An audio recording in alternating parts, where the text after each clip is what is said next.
Well, this has got to be one of the strangest stories I think I've heard so far, and it begins with such a weird scenario that I laughed out loud when I heard it.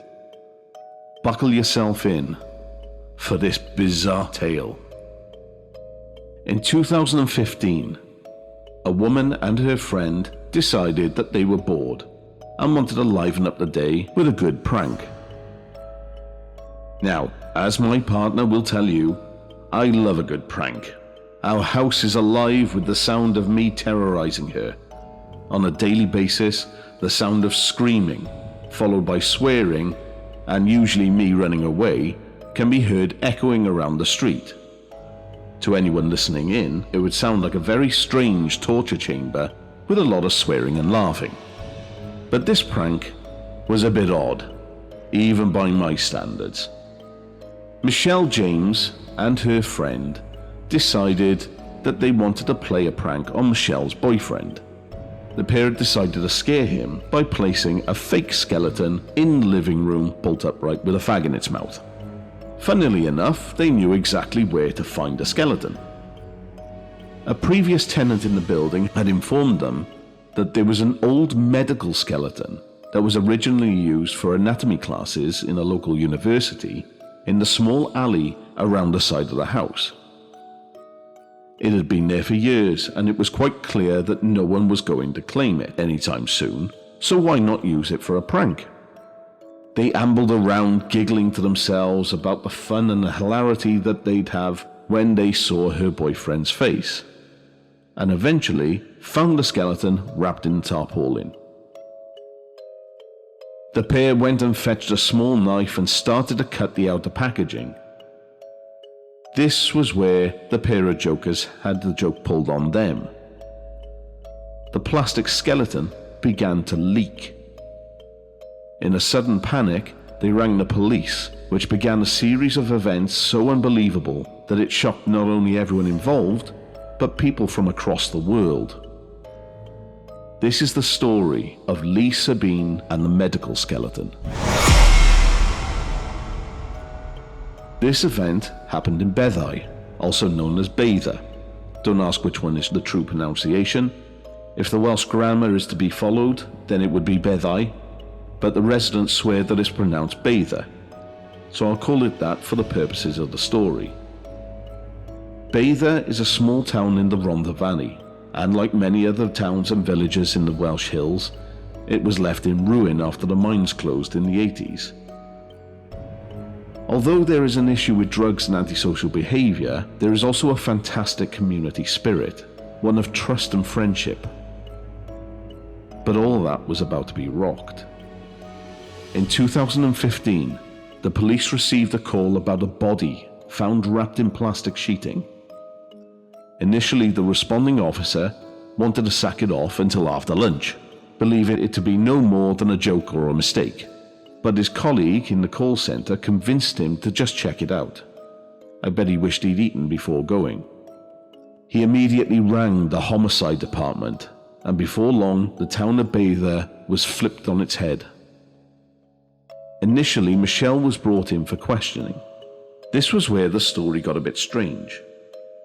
She had said on more than one occasion to the neighbour who she used to care for that whenever she made a stew, she'd cut off parts from her ex-husband who was wrapped in a tarp outside. She was immediately arrested and sent for questioning. Now this boggled the police somewhat. It boggled me as well when I heard this, since it proved that she knew that the body was there prior to the phone call and would joke about it. After a short search, her ex-husband was found well and very much alive.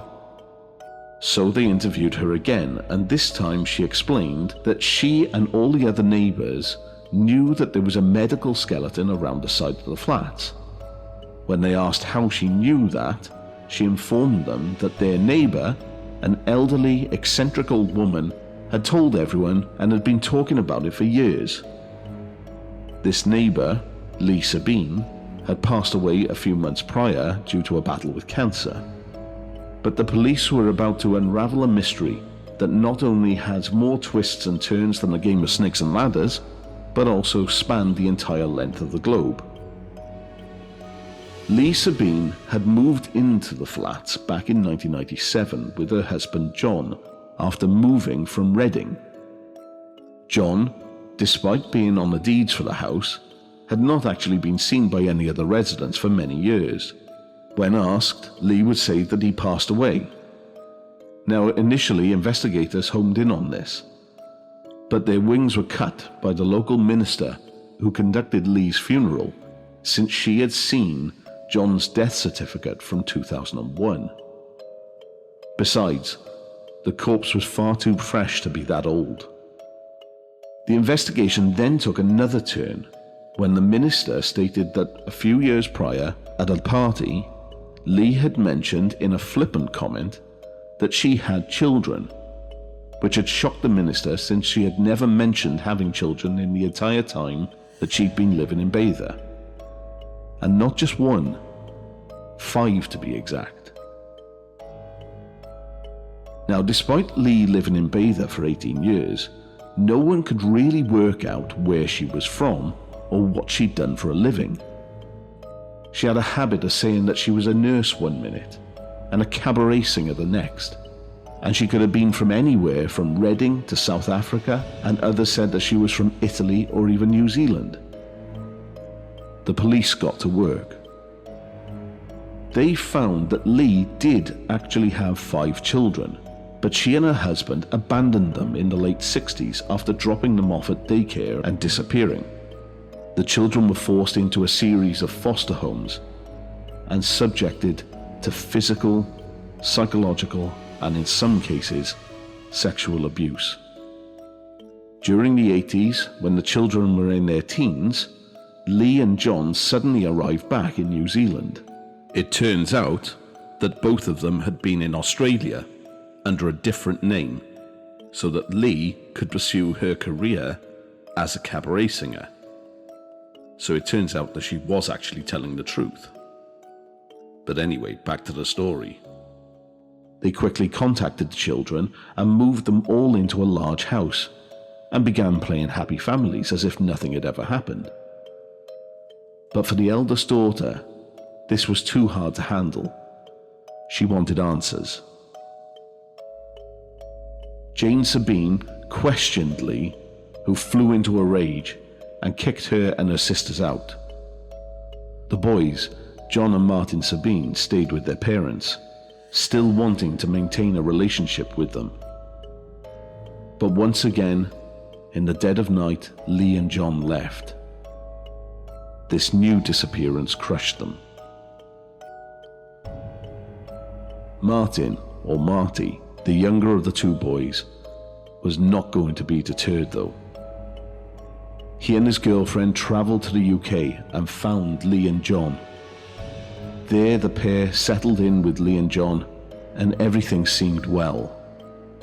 Marty thrived and had developed a strong bond with John. And this was his downfall. Lee became jealous and kicked Marty's girlfriend out. Marty went off the rails and began drinking heavily. Eventually, he and his girlfriend split up. He was not heard from by her or his siblings again. So naturally, in 2015, speculation fell on whether the body in the bag was Martin. However, this was also ruled out, since it transpired that Martin had committed suicide in 2000 in New Zealand. Once again, the police were back to the drawing board.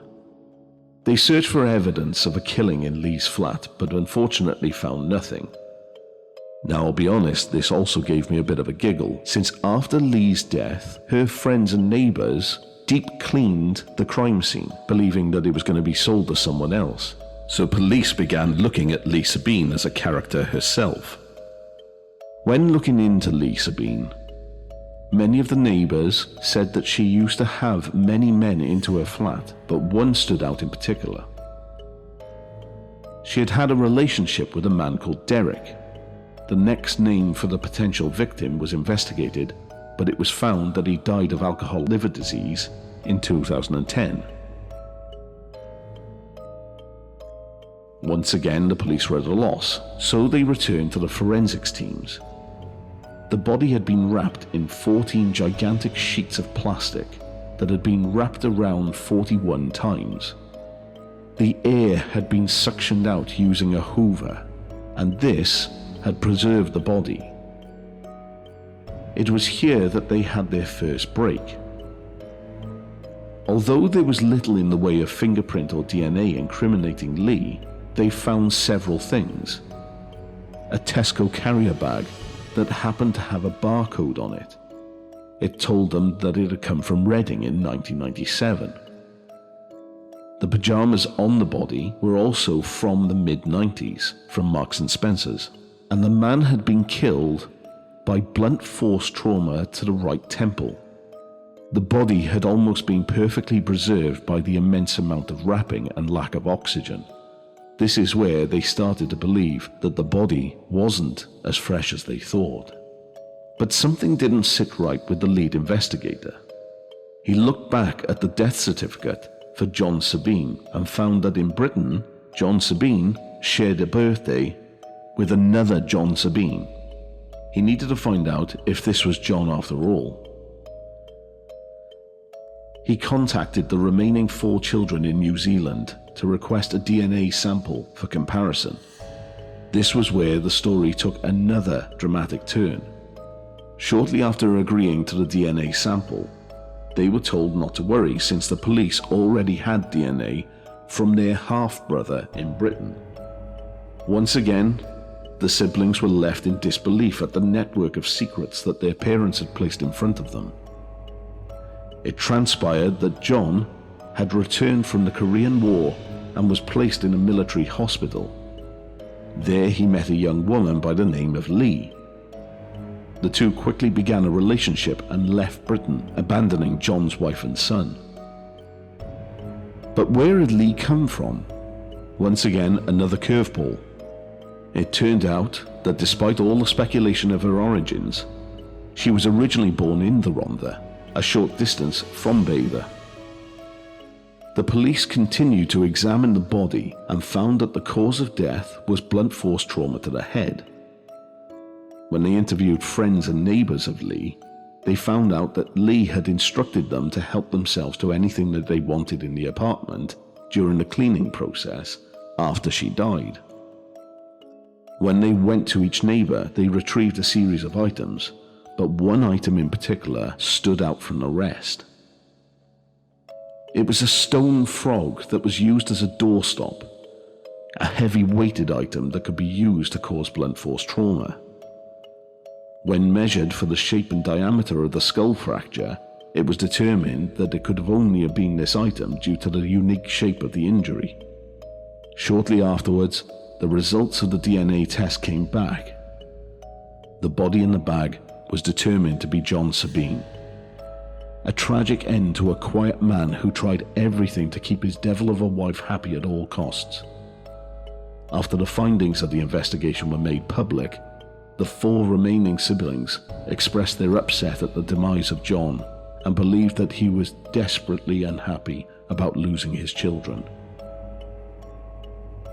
An utterly bizarre one for you today, and if you would like to know more about the details of this murder, there is a 3-part documentary on Sky called The Body Next Door. I'd recommend giving it a watch. Well, that's all from us here at Dark Entertainment. We hope that you've enjoyed the episode, and if you have, please remember to hit the subscribe button, the bell icon for all notifications, but remember to give it a big thumbs up, as this will really help the channel grow. If you wish to contact me, you can drop a comment down below. I aim to answer all of them, or you can find me on X or on Facebook. But if you've got a story that you would like me to tell, a suggestion for the channel, or a location for me to investigate, feel free to drop me an email at dark_entertainment@outlook.com. And remember, stay dark, stay creepy, and always laugh. Ta-ta!